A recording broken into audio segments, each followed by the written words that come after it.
안녕하세요. 만리장성입니다. 오늘은 삼성전자 그리고 SK하이닉스에 대해서 말씀드려 보도록 하겠습니다. 해당 기업들의 주요 이슈 한번 먼저 살펴보도록 하겠습니다. 그동안 삼성전자 관련된 자료들을 저희가 계속 누적 데이터로 해왔고요. 과거에 제가 보유한 삼성전자 계좌도 꾸준히 공개를 해드렸습니다. 실적 및 그리고 영업이익 추이 그리고 실적 당시의 서프라이즈 원인 등 계속해서 데이터를 확보해 놓고 있는 상황이고요. 오늘 주요 이슈 왼쪽에 보시면 이제 9월 3일이죠. 오늘의 주요 이슈는 뭐였냐면 일단은 엔비디아, 미국의 엔비디아가 차세대 GPU 위탁 생산을 삼성전자에게 위탁하기로 했다라는 소식으로 삼성전자가 대략 4% 정도 상승을 해 주었습니다. 이 내용 이전에는 IBM의 CPU 수주에도 삼성전자가 이미 성공을 했습니다. 그런데 이 시기가 좀 중요하다고 보고요. IBM 같은 경우에는 위의 데이터에서 2021년 하반기라는 거, 그래서 아직은 1년 정도가 더 남아있구나 라고 이렇게 좀 생각해야 됩니다. 그래도 전반적으로 삼성전자가 IBM 그리고 요번에 엔비디아 이렇게 위탁 생산을 하면서 파운드리 쪽에 대한 그런 비전을 점차 조금씩 가시화시키려는 그런 모습을 보여주고 있다. 물론 아직 삼성전자는 이렇게 삼성생명법 같은 사법 리스크, 입법 리스크 그런 부분이 남아있긴 하지만 그래도 삼성이 가야 되는 최종적으로 이런 리스크들은 이제 불확실성 그리고 시간적인 그런 한계치가 있겠지만 결국엔 기업은 장기적으로 성장성에 따라서 주가 장기적인 흐름을 갈 수 있다고 판단을 하면서 이번 엔비디아의 이런 행보, 삼성전자의 그런 수주 긍정적으로 생각을 해보고 있습니다. 현재 삼성전자의 경우에는 약 PBR 1.28배 수준, SK하이닉스는 1배 미만 수준으로 나타나면서 여전히 사실 크게 두려워하는 그런 가격대는 아니다라고 판단이 되고요. 추가적으로 미국의 보도 내용입니다. 결론만 잠깐 말씀드리면은 미국 쪽에서 삼성전자 목표가를 7만원대로 이제 상향 조정을 해주는 그런 보고서들이 나오고 있고 또 다이아 캐피털 어떤 애널리스트 같은 경우는 8만원대까지도 낙관적인 견해를 보여주는데 이런 내용의 이유는 지금 당장 하반기에 메모리 쪽은 좀 부진이 할 수 있다. 지난번에 메모리 가격이 3분기 들어서 좀 하락을 해주면서 최근에 반등을 보여주고 또 화웨이에 대한 미국 정책 속에서 수요가 좀 감소하지 않을까 그런 우려들이 지금 이미 시장의 반영이 주가에 좀 되어 버렸다.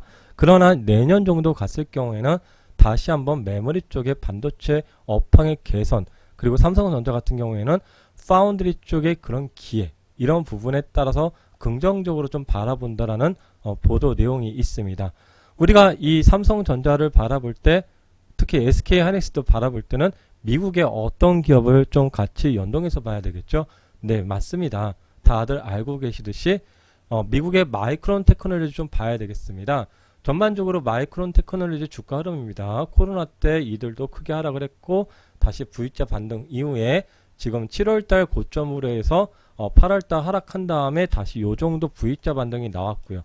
어제 같은 경우에는 마이크론 테크놀로지가 주가가 약 5% 종가 4%대 상승 마감을 해주면서 오늘 우리나라 삼성전자하고 하이닉스에게 추가적인 모멘텀을 좀 주었다 라고 볼 수 있습니다. 하이닉스 같은 경우에도 코로나 때 크게 하락을 하면서 V자 반등이 나오고 지속해서 마이크론처럼 하락을 보여줬지만 최근에 V자 반등이 나오고 오늘 4% 정도 나타내면서 전반적으로 우리가 반도체 특히 메모리 쪽을 바라봤을 경우에는 마이크론이 조금씩 선행해주는 그런 모습들을 최근에 이미 좀 인지를 하고 있습니다. 삼성전자 한 종목으로만 사실 갔을 경우에는 매우 지루하고 재미가 없다. 그래서 제가 예전에 참 미련한 삼성전자 투자자다. 누가요? 제가. 그래도 결론적으로 삼성전자가 장점은 있습니다. 어떤 장점이 있겠죠? 오늘도 제가 우리 대형전략 기법 수강생님들께도 말씀을 드렸지만 주식이라는 것은 수익률도 중요하지만 최종적으로 수익금이 제일 중요한 거 아니겠느냐 이렇게 좀 말씀을 드렸습니다. 그런 부분은 뭐냐면은 주가가 빠르게 막 올라가는 경우에 내가 1차 매수를 한 다음에 바로바로 수익이 나기 때문에 비중을 많이 실을 수 없고 대신 수익률은 이제 좋습니다. 그런데 삼성전자 같은 경우에는 매수를 한 다음에 주가가 뭐 답보 상태로 너무 많이 있죠. 그래서 재미는 없을 수도 있지만 그런데 싸게 오랫동안 내가 계속 자금을 여유 자금이 생길 때마다 투입을 할 수 있는 그런 시간을 삼성전자가 좀 잘 줍니다.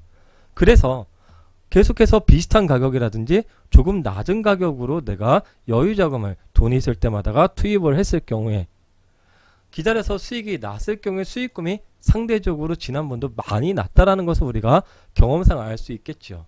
그래서 주가가 매수한에 빨리 오르든 늦게 오르든 뭐 일장일단이 있다라는 것을 좀 생각을 하고요. 그러나 모든 종목을 매수했을 경우에 너무 오랫동안 주가가 안 오르면 사실 사람이라는 것은 지치고 쓰러질 수 있습니다.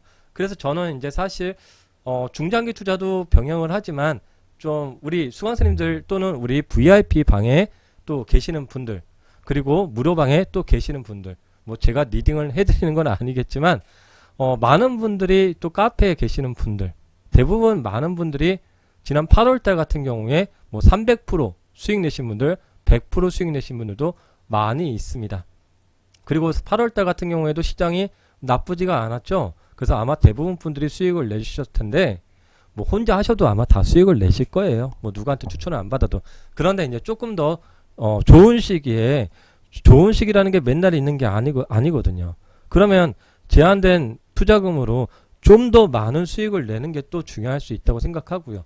8월달 같은 경우에 저희 카페 회원님들 같은 분들 중에서는 또 2,900만원 한 달 동안 수익을 내신 거예요.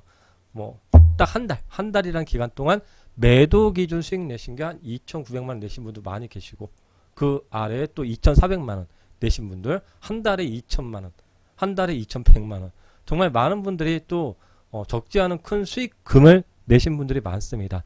사실 이렇게 수익금을 8월달에 내려면은 삼성전자 가지고는 그런 수익이 날 수가 없습니다. 보시면 아시겠지만 삼성전자는 하락을 하지 않았습니까? 절대 삼성전자로 그렇게 수익을 내기가 불가능하죠. 그러면은 삼성전자도 투자를 하시지만 무언가 시장의 주도주라든지 또 순환매를 이용해서 스윙도 하시고 그러신 거라고 생각을 해볼 수가 있겠습니다.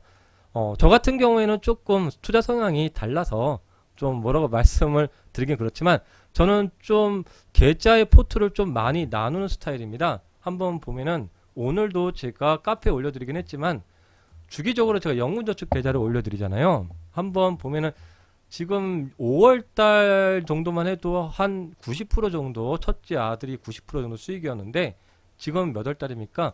9월 초죠.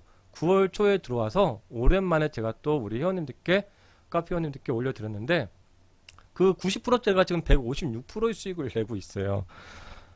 그래서 제가 연금저축 관련된 기법도 지난번에 실전 강의로 어떤 식으로 ETF든 펀드든 연금저축은 ETF 펀드 채권이거든요.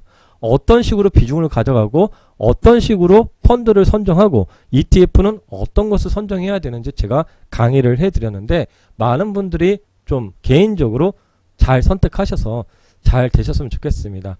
절대로 잃지 않게끔 좋은 투자 하시길 바라면서 또 우리 네이버 시크릿 고스클럽에 오셔서 또 무료로 저희가 ETF든 그런 자료실 많이 공개해 드리고 있으니까 함께 하셔서 멀리 가실 수 있길 바라겠습니다. 이상 만리장성이었습니다.